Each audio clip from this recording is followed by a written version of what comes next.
Bienvenidos a la presentación del libro Formas dignas de coexistencia, experiencias agroecológicas para la transformación social en Colombia.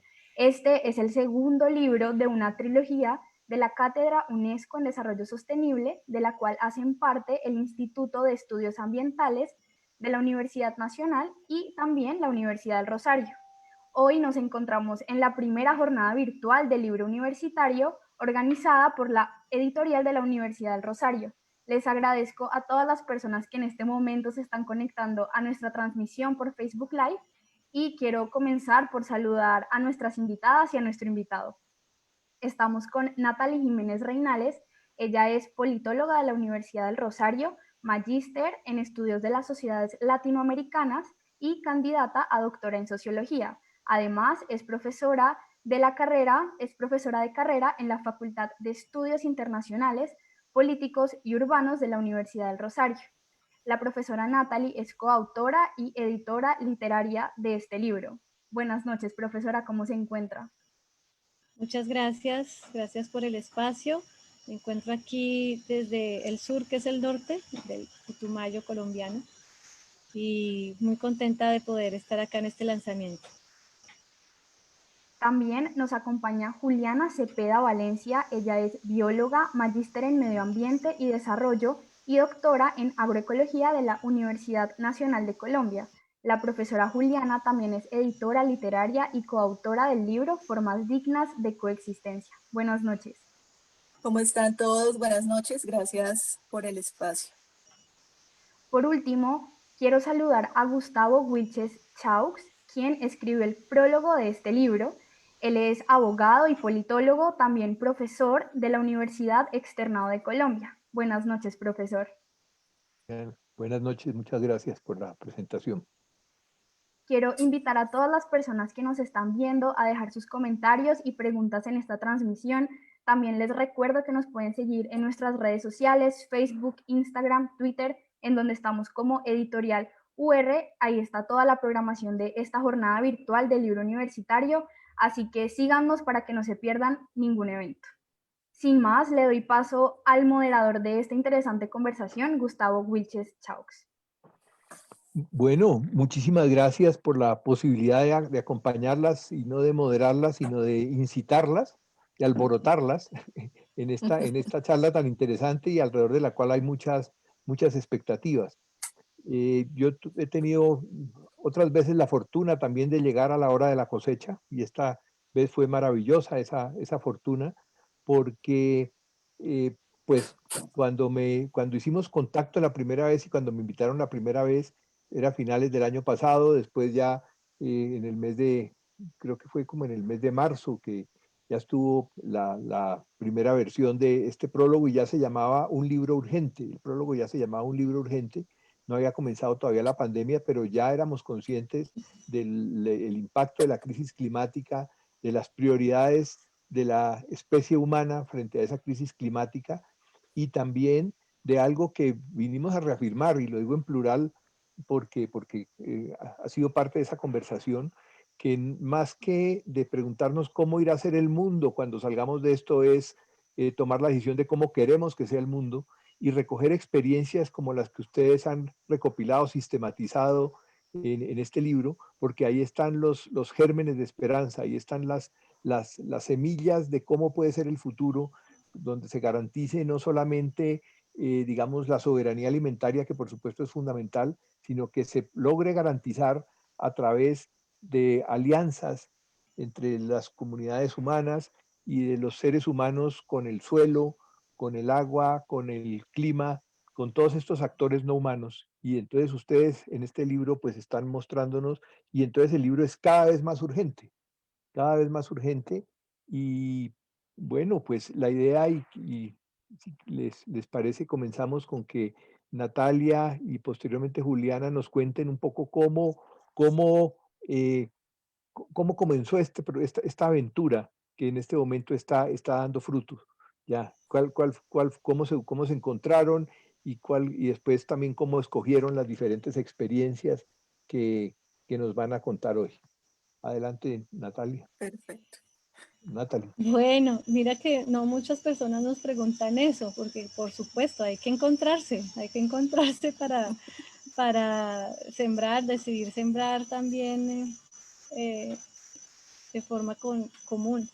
Y pues, bueno, yo tengo una memoria de pollito, pero lo que sí tengo muy presente con Juli es que nos convoca o nos hace encontrarnos un colectivo que se llama Sabias y Sabias. Y me encantó solo escucharlo. Yo decía, pero ¿qué es eso? Y era Sabias con B pequeña y Sabias con B larga. Entonces yo dije, yo quiero saber quiénes son esas personas, hay alguien, quiénes son las sabias, con qué sabias, bueno, en fin. Y en un taller nos encontramos y como de esos enamoramientos ahí que uno no explica muy bien, ¿cierto? Que no necesitan explicarse, pero hay una Una química afinidad. una empatía, bueno, hay eso que uno no explica muy bien con palabras, pero que ayuda a que las cosas fluyan naturalmente y de una manera muy fácil, ¿no? Y desde ahí yo creo que eso fue en 2015, nos conocimos con Juli y pues con todo el combo también de Sabias y Sabias y otras mujeres increíbles también, pero allí este diálogo entre la política y la agroecología o la biología y la sociología política comenzó a enriquecernos bastante a las dos. Yo lo siento así. Yo molesto mucho a Juli porque cada vez que veo una flor, una matica, pues yo le pregunto, ¿y esta cómo se llama, verdad? Y ella también me hace preguntas alrededor, por supuesto, de todo esto del ejercicio político y cómo se organiza, ¿no? Cómo se entiende este país. Bueno, en fin, hemos tenido como bastantes ires y venires y muchas conspiraciones compartidas. Y el libro es uno más, como que lo No queríamos hacer más. desde hace rato. Y, y finalmente pues la cosecha ha sido muy bella y nos ha puesto muy contentas. Qué chévere, Natalie. Juliana, ¿y cómo fueron eligiendo las experiencias con las que iban a tener contacto para sistematizarla e incluirla en el libro? No, yo creo que esto ya estaba, o sea, como dice Natalie, esto ya era como, es una crónica de experiencias anunciadas, o sea, no, las experiencias ya estaban, más bien nosotros nos fuimos dando cuenta, ¿no? Que de la necesidad precisamente de esto, de organizarlas, de compilarlas, de reconocerlas, de profundizar, digamos, en ellas y sobre todo de visibilizarlas, ¿no? Yo siento que estas experiencias de las que hemos hecho parte, que conocíamos, o sea, o sea, que personas en diferentes espacios que hemos compartido, como que no las habían estado comunicando, tienen algo que es muy impactante y muy importante en este momento, y es que son respuestas a los problemas, es decir, nos están quitando de la mente una de las primeras, o sea, de las grandes mentiras, ¿no? Y es que los problemas sí tienen solución y que además las soluciones se las podemos dar, o sea, la podemos dar desde la gente, ¿no? Que el sistema nos muestra como esta gran mentira que los problemas son enormes, los problemas nos sobrepasan, ¿no? Y realmente no es así, o sea, sí, los problemas son enormes, pero es posible solucionarlos y las soluciones existen, ¿no? Son reales, tangibles y están, digamos, en esas experiencias. Entonces, esas experiencias fueron llegando y a medida que las fuimos conociendo, fuimos compartiendo con ellas, llegando desde diferentes lugares y nos fuimos juntando, ¿no? Una de esas, digamos, de esas redes de las que Natalie habla de conspiración es la Cátedra UNESCO en Desarrollo Sostenible, que es un conjunto de personas, académicos y de la sociedad civil, en donde está un actor que es muy importante para todo lo que hacemos, que es la Red Nacional de Agricultura Familiar, y bueno, otros muchos espacios. Y ahí estaban, digamos, todas esas experiencias y en medio del diálogo nos dimos cuenta que, así como el profe Gustavo menciona, que es urgente el libro, pues que era urgente precisamente hacer esta sistematización y esta visibilización.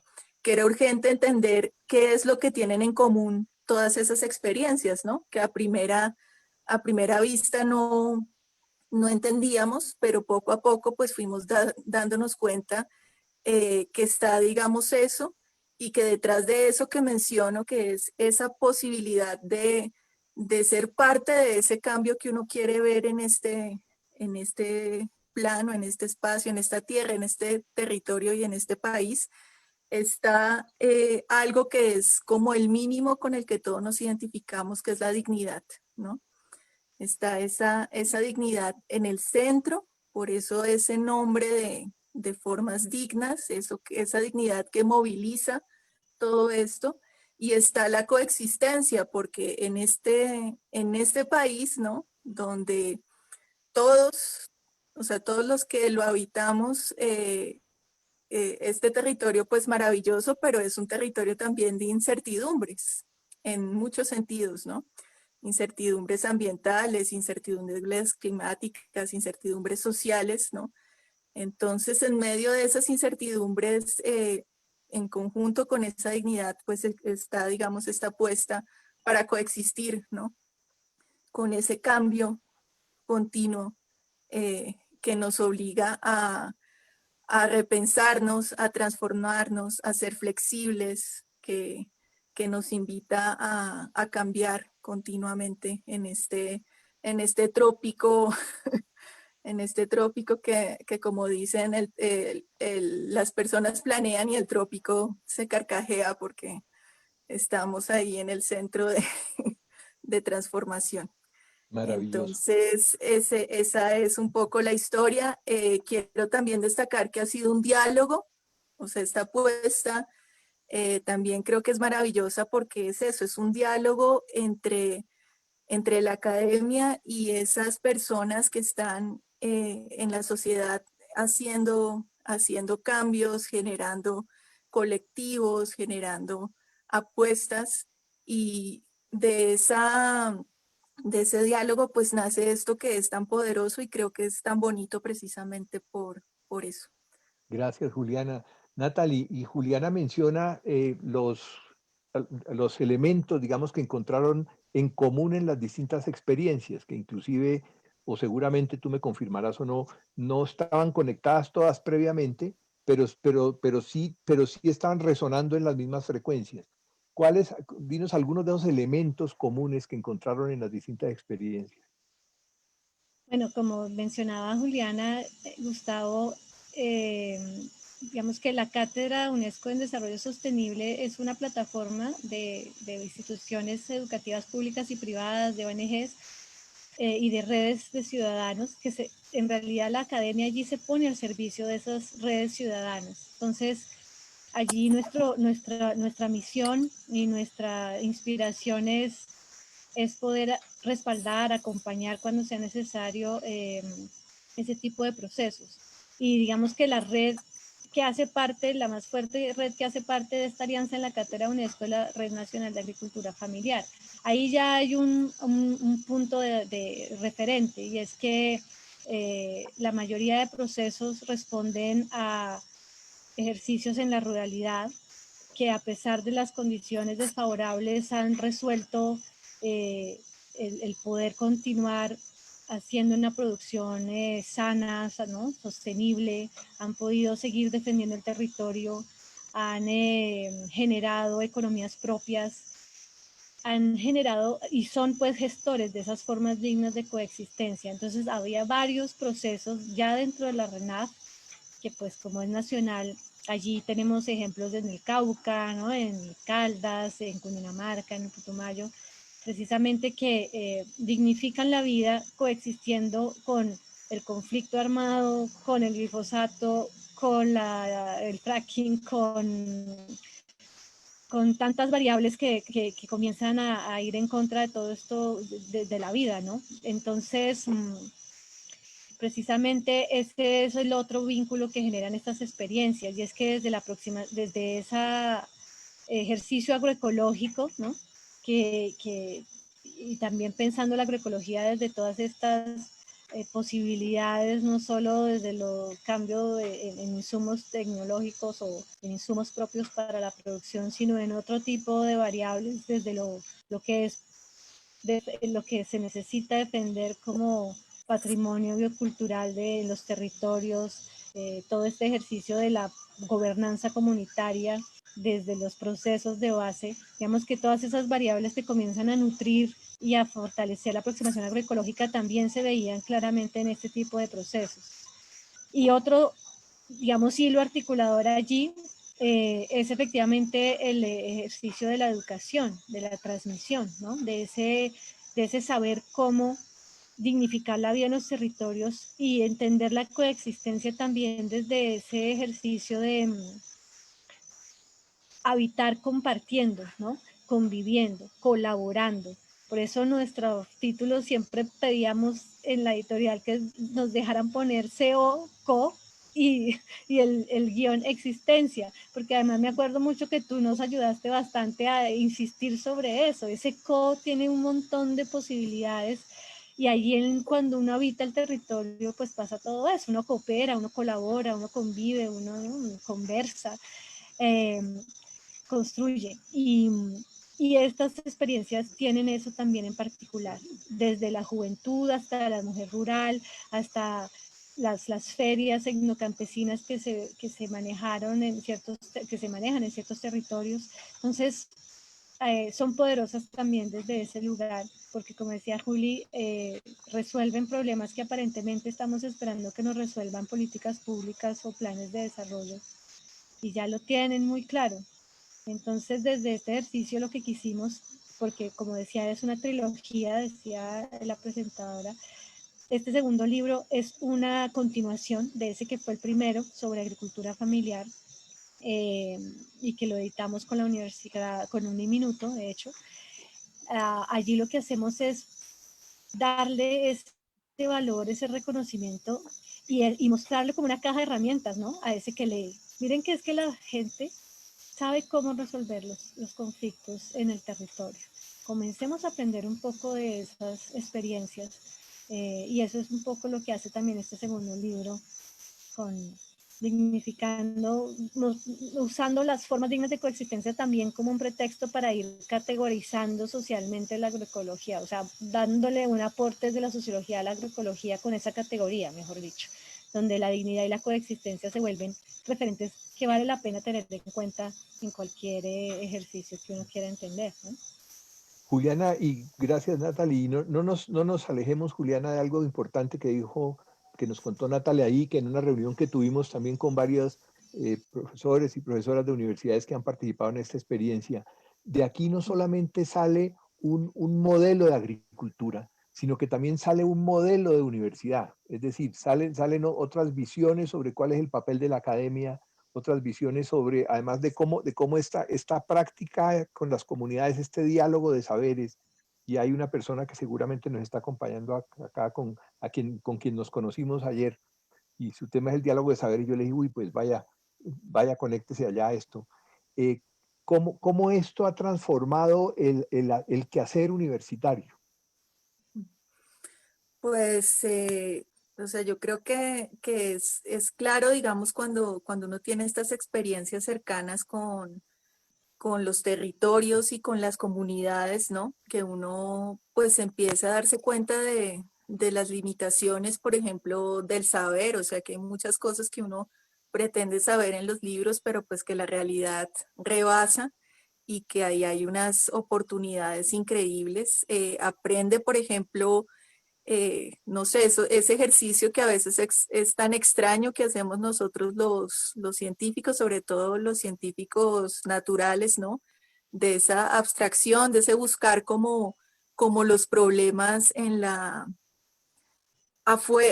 sí, en lo abstracto, que incluso cuando se habla de ciencia que está muy avanzada, pues uno habla del blue sky, ¿no? O sea, como de ese cielo por allá que todavía nadie ha tocado y darse cuenta cómo hay una cantidad de problemas enriquecedores, prácticos, eh, que están ahí en las comunidades, de propuestas, o sea que realmente en territorio hay hay un campo muy fértil, ¿no? Para el trabajo.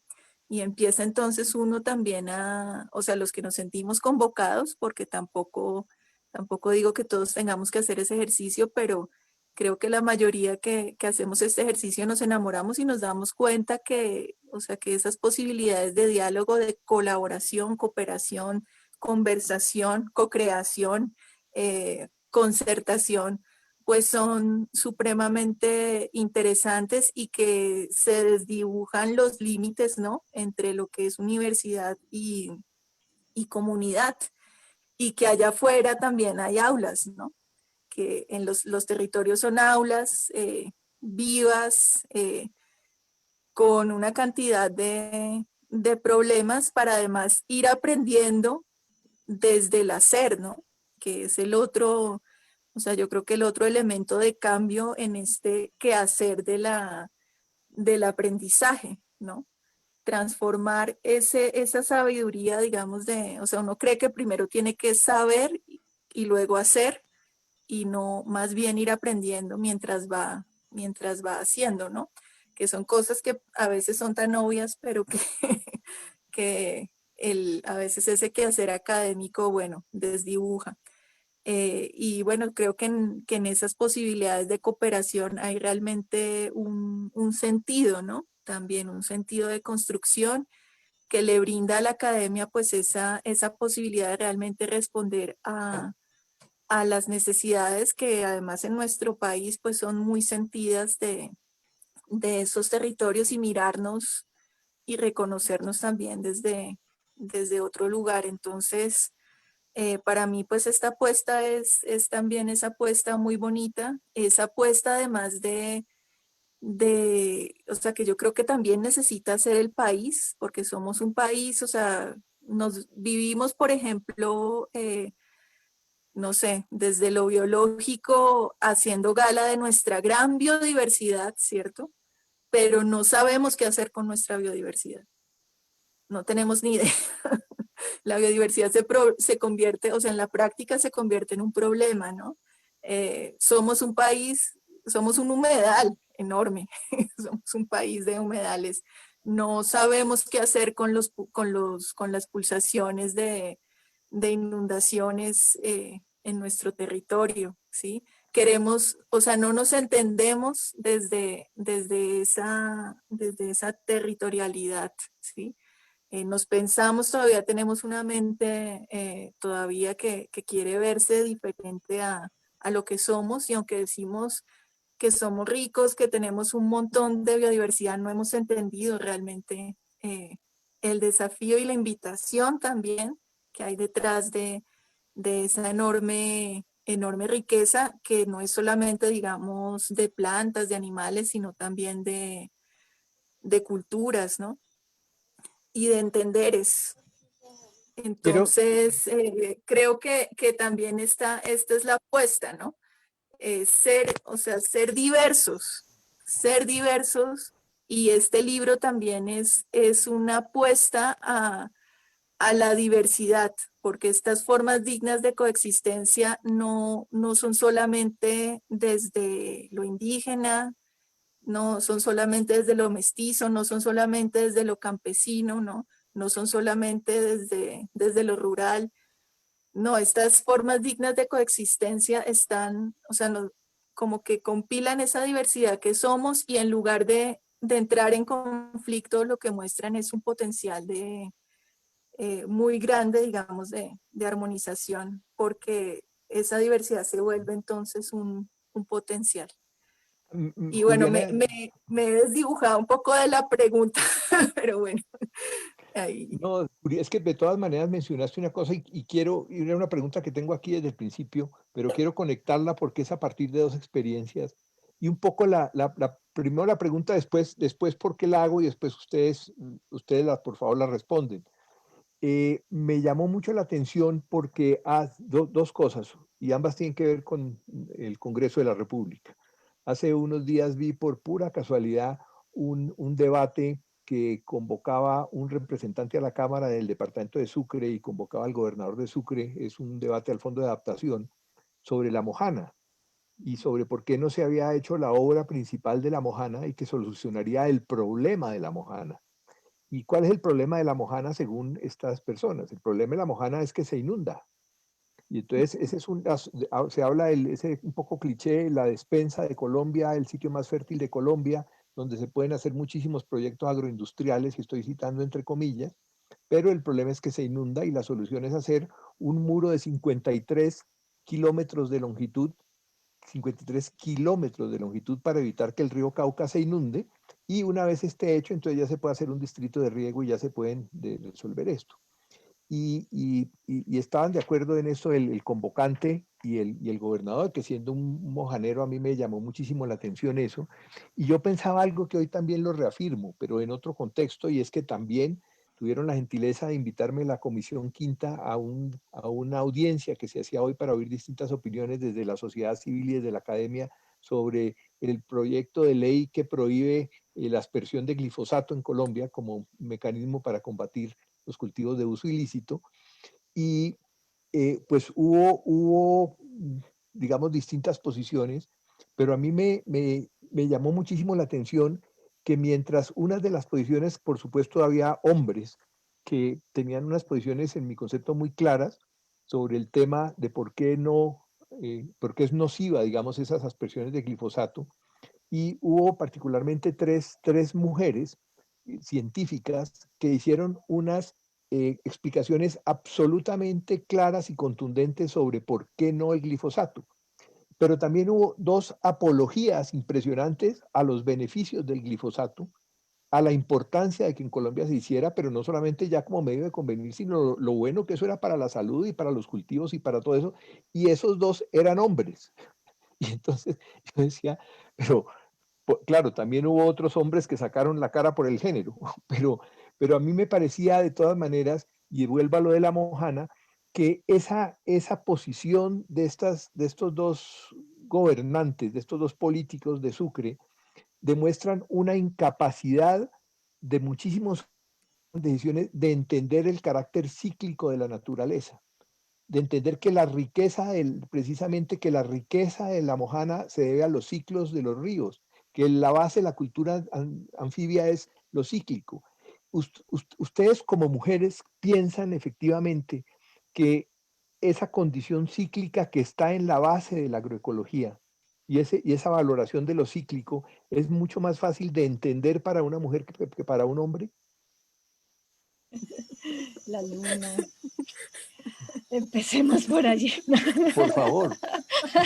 Es que yo he tenido que acudir a este libro que le compré hace tiempos, que es precisamente sobre lo que significa ser mujer y menstruar históricamente en las sociedades machistas.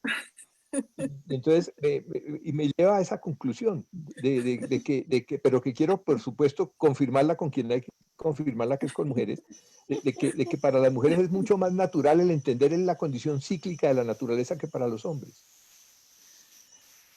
No Bueno, sé, pues, bueno, bueno, Nata, yo es lo que único que quiero, hay muchas respuestas. yo lo único que quiero decir es que, o sea, que para mí siendo, digamos, o sea, yo creo que las mujeres, o por lo menos a mí me pasó, ¿no? Yo tuve que reaprender o desaprender más bien mi condición no cíclica y empezar a reaprender mi condición cíclica, ¿sí? A entender esto de los cambios y las transformaciones, y creo que eso me abrió pues todas estas posibilidades. Y creo que, o sea, cualquiera de los dos géneros tiene esa posibilidad, ¿no? De desaprender esta idea de progreso lineal o sea, que es tan nefasto o sea, en toda situación de vida, ¿no?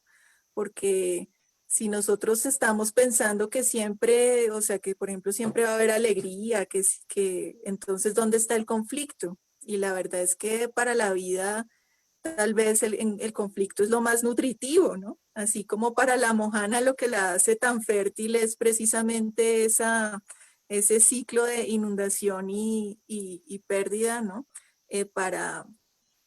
para la vida, pues la posibilidad de conflicto es también muy interesante, la posibilidad de pérdida, la posibilidad de cambio. ¿Qué tal que yo me hubiera quedado pensando en que iba a ser lo que había soñado cuando tenía 12 años? Entonces sería una genetista, estaría ahorita siendo transgénicos, pero por fortuna la vida me cambió y me puso en otro lugar y otras cosas. Entonces sí, esa posibilidad es maravillosa.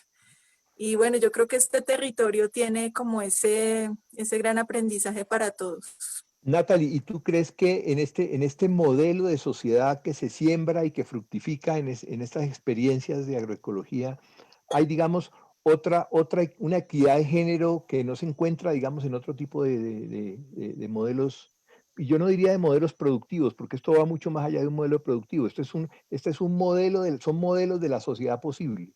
En estos modelos de la sociedad posible hay otro tipo de relaciones entre géneros.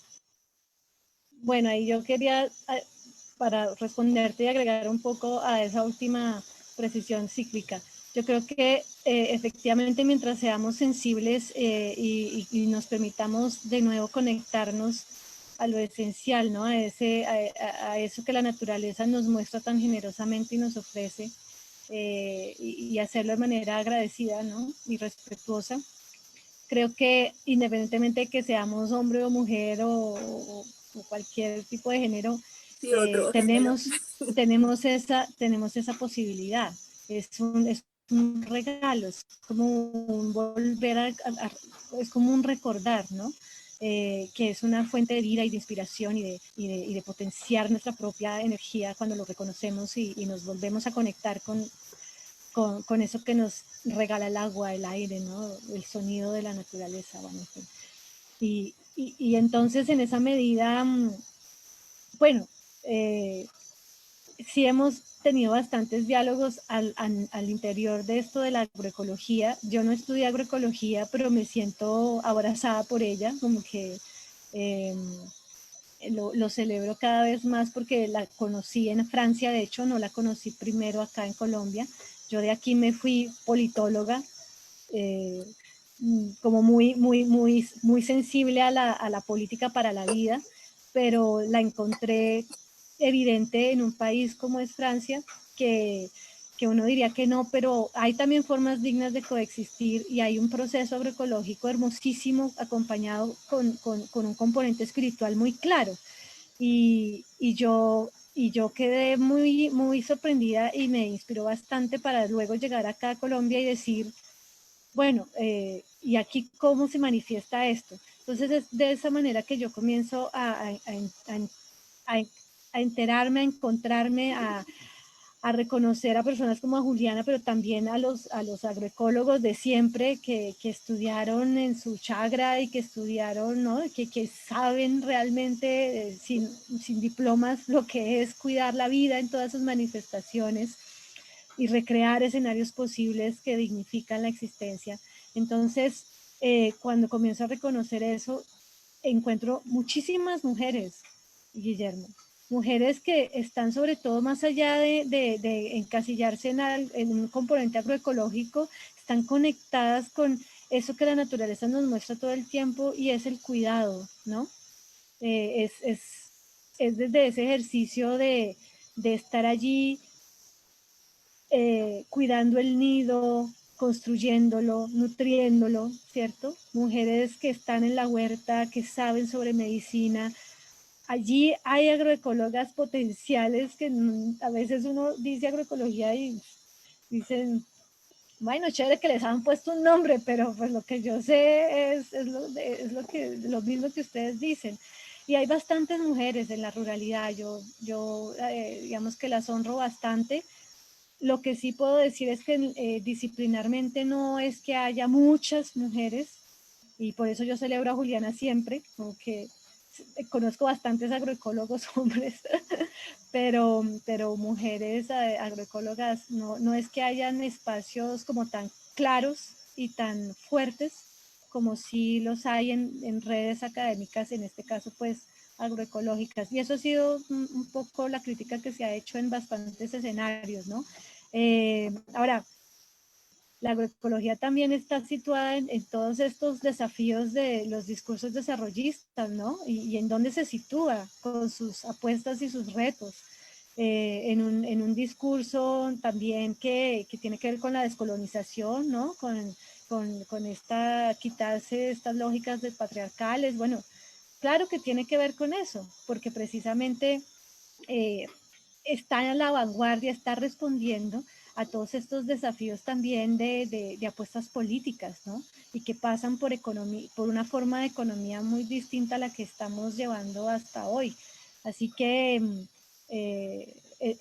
la cuestión de la mujer, estamos por eso aquí, Juliana y yo sabemos que sacar un libro en agroecología, dos mujeres compilando, pues eso no es como tan, ¿cómo se dice? Tan normal, pues no sé, tan fácil. Pero lo que hacemos es darle espacio desde ese cuidado a todas estas experiencias que nos hablan, y que no hay solo mujeres, hay hombres también, ¿no?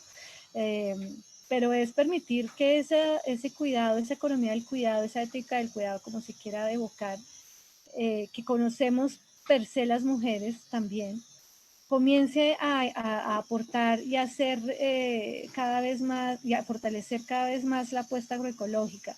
Yo creo que ese es un llamado en distintas direcciones, y, y digamos que creo que allí pues todos los hombres que participaron en este libro también son parte de esas nuevas masculinidades, ¿no? Que se permiten construir como sociedad, siendo seres sensibles, ¿no? Conectados con lo esencial. Maravilloso. Se nos han pasado 40 minutos de una grata conversa y ya Julia nos contó eso y queremos oír un poco preguntas del público, pero yo quiero una última pregunta y casi que con unas respuestas muy breves, pero ustedes notaron, ustedes que de todas maneras después ya de la pandemia han seguido en contacto con todo esto, ustedes notaron que digamos, insisto en esta idea de estos modelos de sociedad que incluyen todo esto que se hablaba ahora, ¿están mejor preparadas las comunidades y los grupos dedicados a esto para enfrentar los desafíos del COVID que otras comunidades? ¿Encontraron que había, digamos, por ejemplo, en la soberanía alimentaria, en otro tipo de cosas, que había mejores herramientas para enfrentar estos desafíos? Sin duda, sin duda. Sin Digamos duda. que sí. Sí, sin Tenían la duda. respuesta, como habíamos dicho, tenían las respuestas ya. Digamos que sabemos que una de las grandes angustias existenciales que comenzamos a tener todos, sobre todo en lo urbano, ¿no? Y si se acaba la comida. Y entonces a mí me pasó que precisamente en ese espacio urbano la gente comenzó a armar huertas, a buscar semilla nativa, era una cosa, y resulta que los procesos que han venido haciendo eso, pues obvio, ya tenían la semilla, ya tenían con qué comer, es decir, de hacerlo todo el tiempo, en este caso, pues los productores o los que ya comercializan con circuitos cortos el alimento, pues tenían bastantes cosas resueltas desde un trabajo solidario y colaborativo. Creo que ahí esos principios orientadores son los que ayudan a dar respuestas, hábiles respuestas o a situaciones tan exigentes como esta de la pandemia, ¿no? Entonces, lo que orienta esas formas dignas de coexistencia es la cooperación, la solidaridad, la corresponsabilidad, ¿no? Ese ejercicio, eso que está integrado ya en el hacer y en la palabra y en las formas de asociatividad. Y eso no se construye de la noche a la mañana. Y sin embargo, insisto, muchos de los procesos inspiraron a varios de otras personas o procesos en el territorio, donde decían, me tocó comenzar a sembrar otra vez. Maravilloso. Y entonces en Putumayo pasó así, y se creó un plan de siembra inmediata precisamente para reactivar huertas y que se volvieran comunitarias, de manera que en 6 meses pudieran tener que comer, porque uno no sabía si el camión de la capital iba a llegar a abastecer o no, y además si era nutritivo lo que venía como minuta, ¿no? Entonces ahí había varios componentes retadores, pero si bien ha sido difícil, creo que los principios que orientan el hacer cotidiano es lo que cambia y hace diferencia. Gracias, Yo Natalie. Y quisiera, sí, yo dale, quisiera Julia. simplemente insistir en lo primero que dije, y es que creo que detrás de todas estas formas dignas de coexistencia hay un aprendizaje importantísimo, que es el aprendizaje de, o sea, son personas que ya saben que pueden ser parte de la transformación, del cambio, ¿sí? Tienen, o sea, se han quitado esa idea que alguien tiene que venir a solucionarles el problema. Y eso es un agente poderosísimo, pues no solamente aquí en medio del COVID, sino pues en medio de cualquier desafío. Hay ya una claridad, unas herramientas adquiridas, además, unos cómplices, ¿no? Con quienes hacer esto. Entonces, es muy interesante esa parte. Gracias, Juliana. Me dice Julia que no han llegado preguntas todavía, entonces vamos a conversar un poquito más entre nosotros.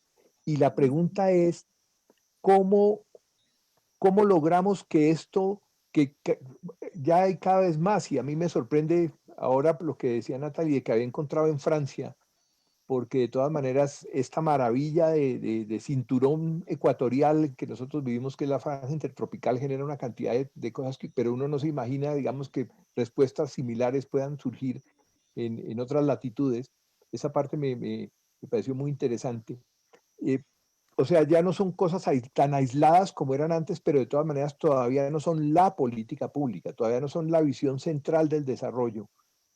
¿Cómo hacemos nosotros para aprender del maestro virus la estrategia de contagio, en este caso, pero para contagiar para la vida, logrando que haya cada vez más experiencias y que dejen de ser de todas maneras una cosa que ya hay muchas, pero deje de ser marginal y se convierta realmente en la manera de ser del conjunto de la sociedad? ¿Qué hacemos? Seguir dando, seguir dando ejemplo, es decir, seguir haciéndolo, porque yo creo que es muy difícil mmm, en diferentes, pues por supuesto, escenarios en distintos países, pero es muy difícil pretender que de un momento a otro una política pública que habla sobre agroecología resuelva ya todo el ejercicio de tenencia de la tierra en un país como Colombia, por ejemplo, o la utilización de agrotóxicos, o, ¿no? o la presencia de semillas transgénicas en ciertos cultivos. Creo que hay todo un ejercicio de, de todos los días precisamente, así como uno cambia hábitos después de 21 días y es cíclico, o sea, ¿no? Como que los ciclos. Después de cambiar ciertos hábitos ya en la cultura instalada en la producción, en las formas de comer, en las formas de consumir en una sociedad, no dependen exclusivamente de una política pública que pueda cubrir todo eso porque lo tiene en cuenta. Acá estamos hablando sobre todo de un ejercicio que el consumismo nos ha llevado a efectivamente saturar unas formas de existir donde estamos o donde somos, ¿no? Y el consumismo es el que comienza a reproducir todos estos sistemas y estas formas productivas, masivas, bueno, que realmente necesitamos todo eso, ¿no? Y mira que uno de los principios orientadores allá en los procesos en Francia era se llama la feliz sobriedad, ¿no? Digamos que lo que agenciaba la agroecología allí en estos procesos agroecológicos en Francia era cómo somos felices con poco. Y eso no quiere decir que seamos pobres o hippies o no, ¿sí? Eso quiere decir que encontremos ese estado de estar contentos, ¿no? Con lo que somos, donde estamos y con lo que hacemos. Y cuando uno está así, que está dignificando su existencia, ¿no? Coexistiendo con esa otra naturaleza, digamos que entonces lo que hay que hacer es seguirlo haciendo. Yo insisto que tenemos ese proyecto humano de poder transformar las cosas en esta vida y de pronto vamos a tener que reencarnar en gallinas, lombrices, plantita, bacterias, para poder verlo plenamente. Pero todas esas manifestaciones en todas partes del planeta son la esperanza, ¿no?, que tú mencionas, son todos esos gérmenes de posibilidades. Y lo que necesitamos hacer es seguirlo haciendo con todo ese cariño, esa dedicación, esa constancia, seguir haciendo lo que sabemos que dignifica la vida en todas sus expresiones. Y claro, algunos otros, si me pongo la ruana de politóloga, te diría, pues hay que buscar al que toma decisiones y hacerlo entender, que entre en conciencia, darle herramientas, información para que tome buenas decisiones. También, también, pero también hay que enamorarlo, ¿sí? Alguien que está enamorado y más allá que solo desde la razón lo ve, sino también lo siente y lo lleva en las tripas, en todos sus poros, toma buenas decisiones, sabe qué es lo que es bueno para el territorio, para su familia, para su país, bueno, en fin, para su entorno. No habíamos explicado desde el Y, principio y es importante contar que toda esta barra que trajo Natalie es una cantidad maravillosa de insectos putumayenses. ¿se están Sí, que oyendo? estaban ahí detrás haciéndonos concierto y bueno, Esa era haciendo el más rico pegano esta conversa. Y paralelo. haciéndole barra, haciéndole Sí, barra. están diciendo sí, sí, sí, sí. Sí, bueno, en fin, yo creo que es eso. Seguir haciéndolo sin generar una expectativa de que un gobierno o una política nos va a cambiar la jugada. Todo debe conspirar y el universo se encarga también de ordenar en el buen momento con las buenas personas y hay que tener confianza en eso, que orgánicamente también se gesta. Puede que tome más tiempo, pero no podemos acelerar tampoco ese proceso humano, Pero porque hay que estaríamos seguir, entrando en esa lógica de aceleramiento. claro, pero hay que seguir insistiendo en el contagio. Hay que seguir insistiendo porque Claro, pero uno amorosamente, sorprende, abracémonos. atravesémonos, como decía yo una vez, pero eh, eh, porque uno se impresiona mucho de ver cómo muchísimas propuestas y de sectores donde se está el poder de tomar las grandes decisiones en Colombia, es salgamos de esta crisis, pero haciendo más de lo mismo que condujo a la crisis. Y eso realmente es angustiante. Eso es angustiante porque, por supuesto, en este momento la principal aliada que tenemos a quienes nos han rotulado, nos rotulamos como ambientalistas, quienes estamos en esta línea, en este momento la principal aliada es la Tierra. Y la que está hablando de manera más clara es la Tierra, pero sigue uno dándose cuenta de cómo hay muchísimas, o sea, por una parte la esperanza de todas es la esporanza de todas estas esporas que ustedes en este momento están representando, pero por otra parte también la angustia de ver cómo han seguido todos estos procesos de muerte y de destrucción, de deforestación, de asesinatos de líderes. Hoy, por ejemplo, atentaron contra Feliciano Valencia en el Cauca, afortunadamente, y él lo decía, no sé por qué lo decía exactamente, pero decía gracias a la naturaleza que me protegió. Pero de todas maneras estamos en un momento muy complicado y por eso es cada vez más urgente este libro, cada vez más urgente. Eh, eh, es viable entonces pensar, porque una de las cosas que se oyen con muchísima frecuencia también, no, es que los productos, esto sí, perfecto todo, pero es que son productos mucho más costosos, es que la gente no tiene, eh, alguien decía una vez, ponía alguien en Twitter, dígame, muéstreme un pobre que sea vegetariano. Entonces yo decía, pues si el vegetarianismo hace a la gente rica, pues entonces que ahí hay una salida. Pero ustedes qué se encontraron, realmente no es un lujo, realmente es una posibilidad, pero entonces se necesitan alianzas con... Es una posibilidad real porque además también confundimos, ¿no? Lo agroecológico con lo orgánico, ¿no? Cuando nosotros la agroecología yo creo que nos brinda varias posibilidades. Primero, quiero retomar un poco lo que Gustavo decía, que no podemos generar el cambio pensando y con las mismas estrategias que produjeron el daño. Esto creo que lo decía Einstein en algún momento. Si queremos resolver el problema, tenemos que transformar el pensamiento que causó ese problema en primer lugar. Entonces, la agroecología hace eso. La agroecología cambia esa idea de que hay una receta, que hay un paquete tecnológico, ¿no? Que quiere implementar lo mismo, porque de acuerdo al sistema tradicional, sembrar plátano es lo mismo en el Chocó biogeográfico que en el Cauca, bueno, que en cualquier parte, y no es así. La agroecología dice hay un contexto. Nosotros tenemos principios, pero esos principios deben aplicarse de acuerdo a cada uno de los contextos. Y para yo hacer agroecología debo entender el contexto en el que estoy. Entendiendo el contexto en el que estoy, me alío con, o sea, la agroecología es también una reconciliación con eso que llamamos los ciclos biogeoquímicos, ¿sí? Los estoy utilizando a mi favor. Estoy utilizando la energía que la tierra utiliza para los ciclos al favor de mi producción agrícola, ¿sí? Si yo hago eso, entendiendo el contexto en el que estoy, ¿cierto?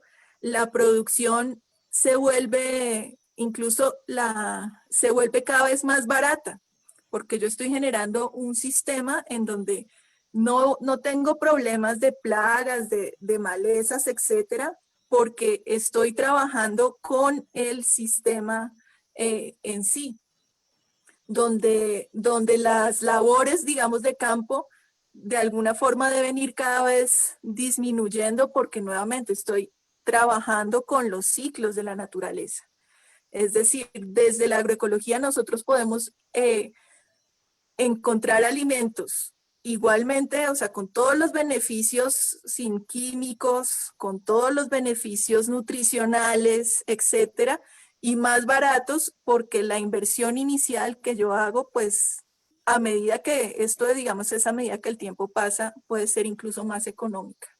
Porque además, utilizando o sea, la naturaleza a mi favor, la agroecología piensa pues en los ciclos cortos. Entonces, en que, o sea, en no esta locura que viene el yogur o sea, que pasa en algunos países del Caribe, por ejemplo, en Trinidad y Tobago, que el yogur que yo me tomo en el desayuno viene de Francia en el primer vuelo ¿sí? No, eso es una locura. Cuando todos los países deben tener todo lo que necesitan para alimentarse, debo ver las redes cercanas. Y creo que eso es un aprendizaje, por ejemplo, que el maestro, o sea, que el COVID nos ha mostrado. Ahora que no podemos, con estos desplazamientos a los que estábamos acostumbrados, incluso en la misma ciudad, nos ha tocado reconocer nuestro barrio, nuestras zonas cercanas, reconocer a los vecinos y empezar a identificar qué es lo que está cerca de lo que nos podemos alimentar y esos circuitos cortos económicos. Entonces, esto es, digamos, la agroecología que se separa, y sí lo digo, de la agricultura orgánica, ¿sí? Perfecto. Y por lo tanto genera alimentos a mejores precios, con alta calidad. Pero sí quiero, digamos, hacer ese énfasis porque pues sabemos que la agroecología, sobre todo ahora también que se ha popularizado, ¿no? También se ha desdibujado y esa, o sea, todo, digamos, ahora todo se le pone esa etiqueta de agroecología, pero no es agroecología si nuevamente, no es agroecología si no están esos principios agroecológicos claros. ¿Cuáles son los principios agroecológicos claros? Esa reconciliación con los ciclos de la naturaleza, ese reconocer realmente esos ciclos de la naturaleza como aliados para la producción agrícola, y esas redes sociales cercanas como aliadas para la producción, y, o sea, no solamente, digamos, de la finca, sino la producción social. Entonces, ahí está. Yo lo resumiría diciendo que no hay que confundir el verde de la clorofila con el verde de la kriptonita. Bueno. Pero nos quedan 5 minutos y les quiero proponer un cierre en estos 5 minutos. Y es que dos personas que nos han acompañado en todo este tiempo y que en alguna medida han hecho posible que estemos aquí reunidos conversando, nos hagan el cierre. Me refiero a Diego y a Julia, pero que nos cuenten qué se llevan para la casa después de esta charla. en qué medida, qué pensamientos se llevan y qué transformación logró esta charla que tuvimos y a la cual ustedes nos invitaron y facilitaron? Julia, ¿tú qué te llevas para la casa? Y Diego vaya pensando.